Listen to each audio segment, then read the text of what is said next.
Alrighty, well, gonna give this old bird a bit of a strop first time. Connected the old girl radio up to it. It's quite cool using the old school analog.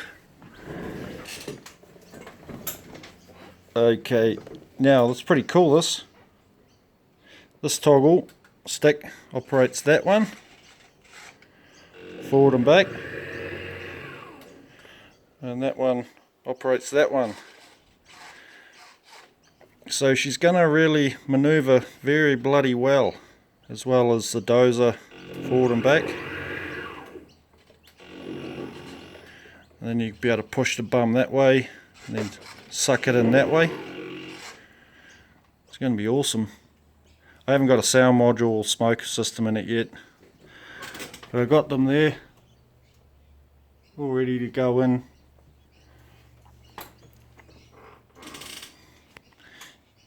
Yeah, right, tide's high. I'll go and give her a strop, see how she goes. See how